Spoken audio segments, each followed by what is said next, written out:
안녕하세요. 그냥요입니다. 오늘은 지난 시간에 이어서 전쟁과 관련된 이야기를 좀 해보도록 하겠는데요. 지난 시간에 말씀드렸던 것처럼 제 친구가 야, 효서가 중국 과학기술 장난 아니야 라고 이야기했던 것부터 시작을 해보도록 할게요. 자, 2000년부터 시작해서요.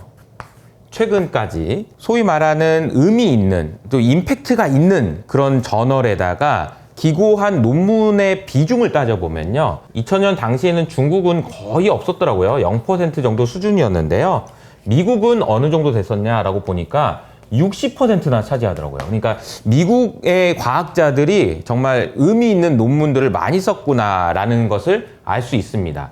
그런데 이 60%나 되는 비중이 점점 줄어들어서 최근에는 35%까지 줄어들었습니다. 자, 그러면 중국의 비중은 어떻게 됐을까요? 중국의 과학자들이 의미 있는 논문을 쓴 비중이 전 세계에서 어느 정도 차지했을까요? 한 25%? 이 정도 됐을까요? 네. 그런데 놀랍게도 중국 사람들이 쓰는 그런 비중은 45%까지 높아졌습니다. 와, 이거 깜짝 놀랄 일이죠. 그래서 이 내용을 가지고 지난주에 이코노미스트지에서 이 내용을 정말 열심히 설명하면서 이거 큰 문제 있다. 이거 어떻게 하려고 그러냐라는 이야기를 했는데 중국 과학자들의 논문은 대체적으로 재료과학이라든지 아니면은 화학, 우리가 잘 알고 있는 뭐 2차 전지와 관련된 그런 물질들을 개발하는 소위 말하는 기초과학 분야에서 굉장히 두각을 나타내고 있다라는 이야기를 했습니다. 사실 이 내용들은 어떻게 보면은 우리나라에도 시사하는 바가 좀 있어요. 우리나라에서 공부 잘하는 친구들은 대부분 다 의대를 가잖아요. 근데 중국은 그렇지 않다라고 하더라고요. 중국은 여전히 정부의 정책이나 방향이 과학자가 되는 것을 우대하고 그렇게 되는 것을 선호하기 때문에 이 분야로도 중국에 있는 똑똑한 청년들이 많이 가서 정말 전 세계에서 처음 있는 일들 이런 것들을 개발해내고 있다라는 거죠. 자, 그러면은 중국이 이렇게 논문을 많이 쓰고 하니까 전쟁에서 이길 수 있는 것인가? 라는 부분에 대해서 제 생각을 좀 더 자세하게 이야기를 해보도록 하겠습니다. 물론 뭐 전쟁이냐 뭐 아니냐 이런 걸 알 수 없지만 제가 지난 시간에 영국의 해군 이야기를 했는데 약간 좀 오류가 좀 있었어요. 그 부분을 좀 수정을 하긴 해야 되는데 사실 제가 이 이야기를 꺼낸 거는 결국은 한 나라, 그 정부가 전쟁이든 뭐든 힘을 가지려면 핵심적인 거는 돈인데 돈이다. 이 말씀을 좀 드리고 싶었던 거고요. 그리고 과학 기술이 필요하다라는 것, 그리고 사람이다. 이런 얘기를 좀 해보도록 하겠습니다. 자, 돈 얘기를 좀 더 이어가 볼게요. 그러면 여러분이 저에게 돈을 주는 경우는요, 딱 두 가지 경우가 있습니다. 첫 번째로는 돈을 빌려주는 거고요. 두 번째로는 저한테 야, 잘하면 나도 좀 나눠 갖자라고 하는 투자를 해주는 개념일 텐데요.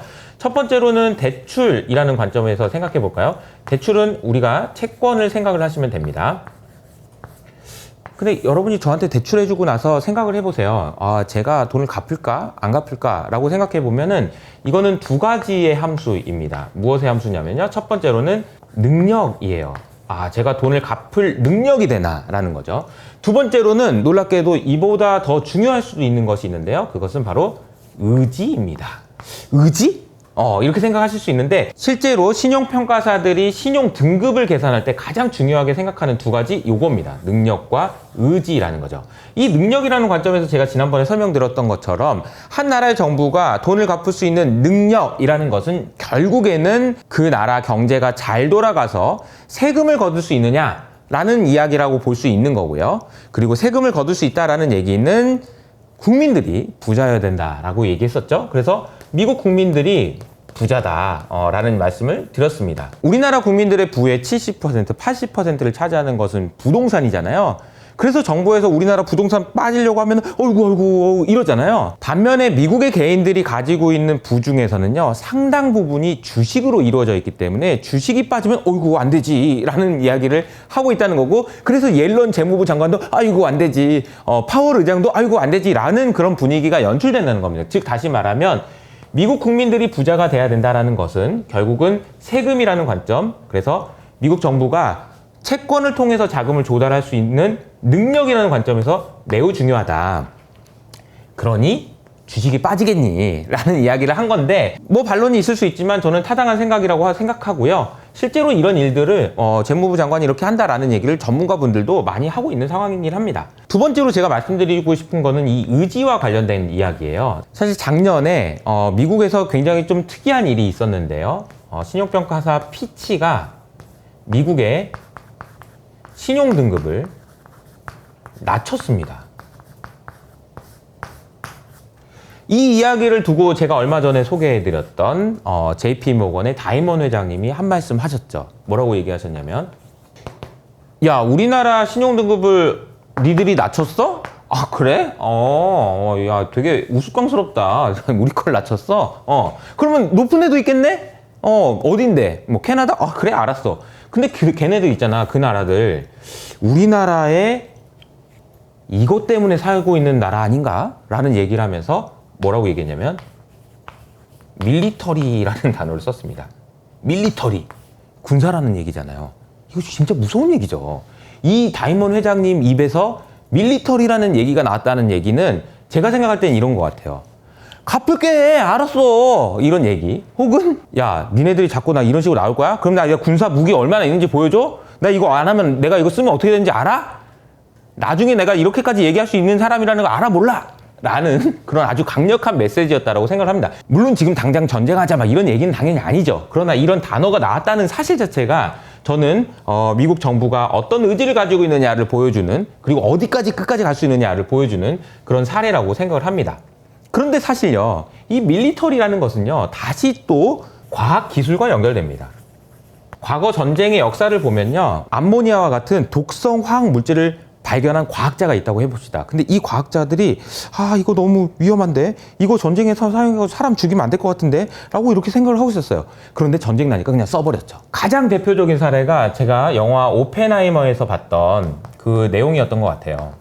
여러분들 이 영화 보셨나요? 이 영화에 보면은 오펜하이머라는 과학자가 굉장히 괴로워하는 모습이 나오거든요. 열심히 해가지고 핵무기를 만들긴 했는데 이거 너무 위험한데 라는 생각을 하고 일본에다 떨어뜨리려고 생각하니까 난 무서운데 어떡하지? 막 그런 여러 가지 심적인 갈등들을 다룬 영화인데요. 이 영화에서 나온 것 중에 굉장히 인상적인 내용은 이런 부분이에요.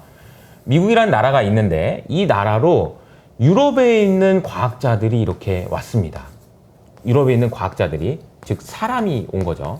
왜 왔냐라고 생각해보면 이때 당시에 유럽에 있는 많은 과학자들이 야, 이거 핵이네, 이거 분자, 이거 하면 폭탄될 수 있겠네 라는 걸 처음 발견하고 나서 두렵고 떨리는 마음으로 이런 생각을 한 거죠. 야, 이걸 혹시 나치가 먼저 발견해가지고 핵무기를 만들면 우리 어떻게 되는 거지? 라는 그런 두려움 때문에 여기에 있었던 수많은 과학자들이 미국으로 와서 오펜하이머와 함께 핵무기를 만들었다라는 거죠.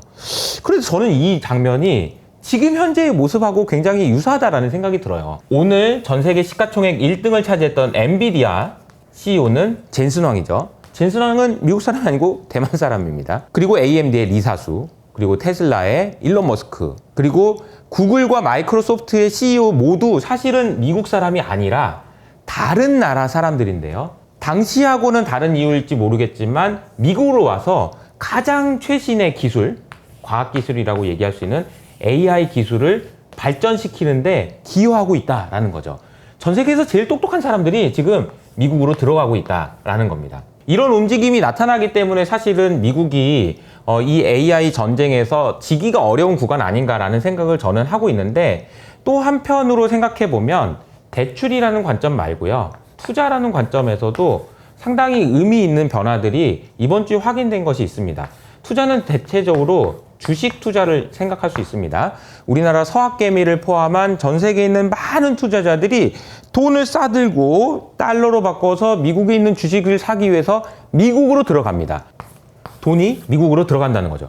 주식이라는 관점에서, 채권이라는 관점에서 마찬가지로요.